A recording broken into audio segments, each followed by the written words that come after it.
Hey, how's it going, everyone? Welcome back to another GTA Online video. My name is Saintsfan, and today I wanted to go over what I think are the top 5 must-own vehicles in GTA Online in the year 2020. There, I think, are a lot of new players to the game, and hopefully this video can help narrow down the freaking hundreds of vehicles into a few that you should own.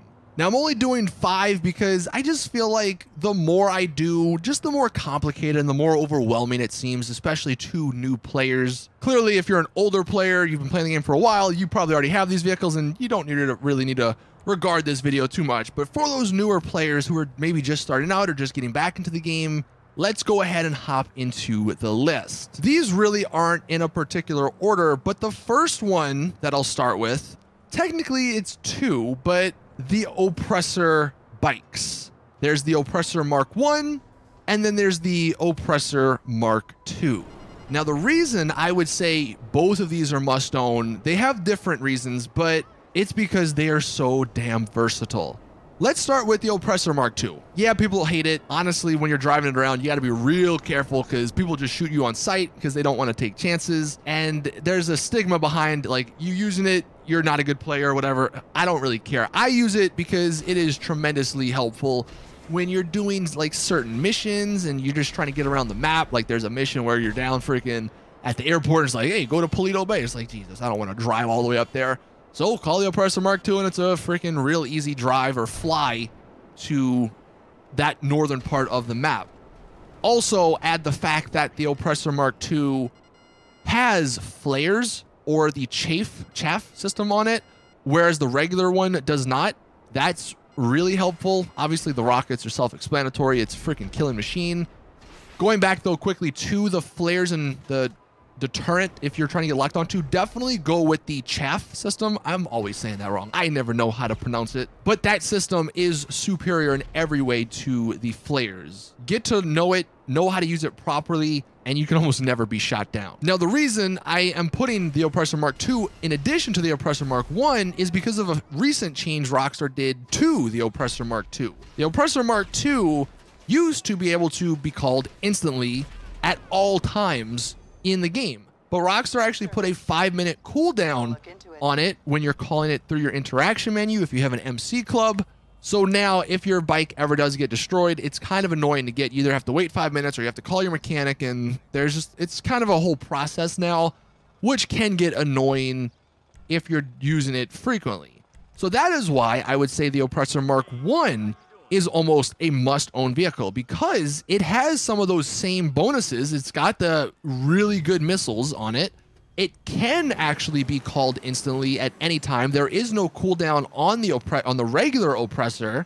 And while no, it can't technically fly, it's got the rocket engine on it, and it's got the wings, so you can glide in a manner of speaking. Plus, I think it's actually kind of more fun to use the regular Oppressor over the Mark II. The Mark II kind of gets boring after a while because you're just flying. The Oppressor Mark I, you have to be a little bit more attentive to the game because you have to make sure you're not hitting buildings or cars or other such things. But for sure, those 2 vehicles are must-owns. For what they are, they just help in pretty much every aspect of the game. The second vehicle, I would say, is the Buzzard. Now, yes, this might not necessarily be a vehicle.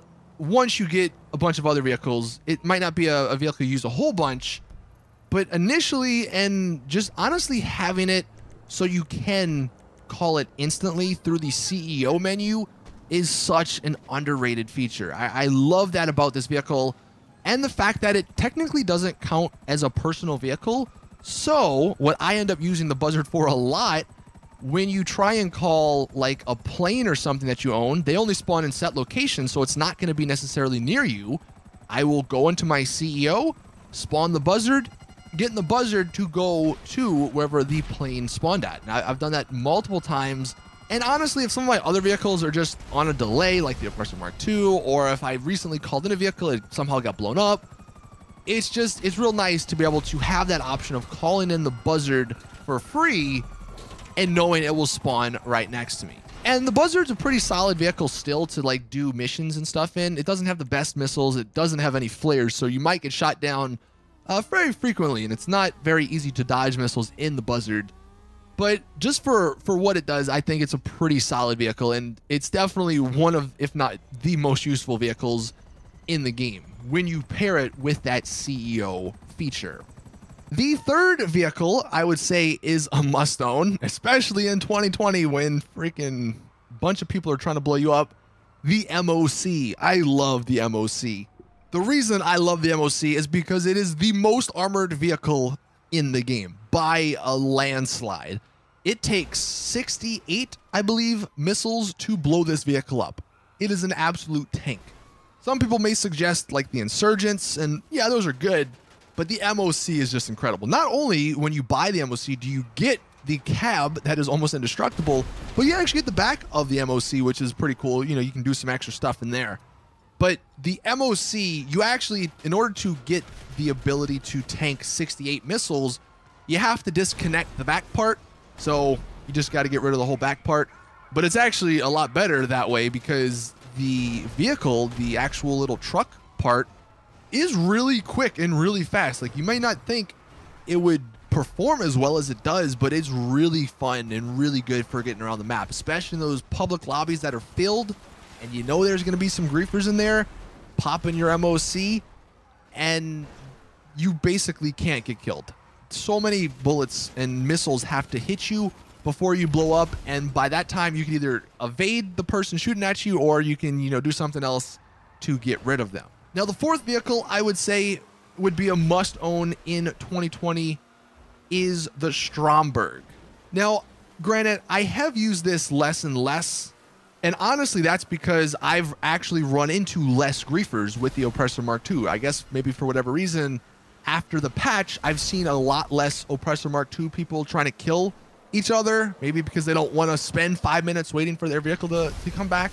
But the Stromberg used to be my go-to weapon for dealing with the Oppressor Mark II griefers. And the reason is because it can withstand, I think it's like 8 missiles, and the missiles that are on the Stromberg are just as good as the Oppressor Mark II's missiles.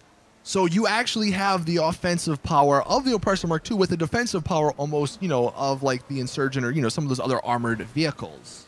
Plus, it's a freaking car that can go underwater. I thought that's awesome. Like, I love just driving off the pier into the water and not caring and knowing my vehicle will be fine. I really enjoy that about this vehicle, and it's definitely it's a sort of an underrated aspect, I think, but it's for sure on my must-own list. And then the fifth vehicle, this is, I couldn't decide here. I was going between a number of vehicles. Like the Ruiner 2000 was one I thought maybe could go here. The Armored Kuruma, if you're like into missions and stuff, that you basically can't be shot out of it. And maybe my answer, maybe this is, maybe it's a niche sort of thing, but I put the Akula on my list. The Akula is a helicopter that is a little bit armored.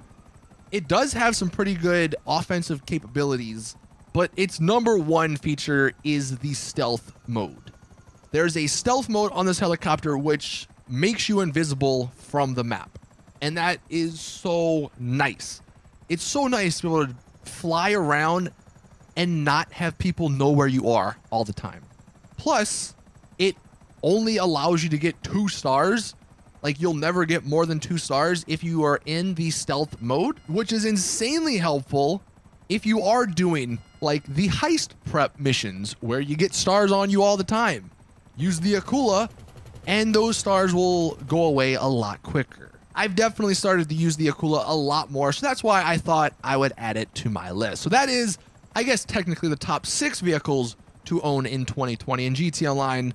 Let me know if you think any other ones deserve to be on this list, but I thought this was a pretty solid list. Now, unfortunately, just the way GTA is at the moment, obviously there are no super or sport cars or just any regular cars on this list, and that's because Rockstar have created a freaking monster, and it's a war zone in Los Santos. And honestly, I can't think of the last time I legitimately drove a regular car around without dying a minute later. That's kind of sad to say considering the game's Grand Theft Auto, but it is what it is, I guess. Thank you all for watching, though. That's going to do it for this video. Please drop it a like if you did enjoy. Subscribe for more GTA Online content. And as always, I'll see you guys in the next one.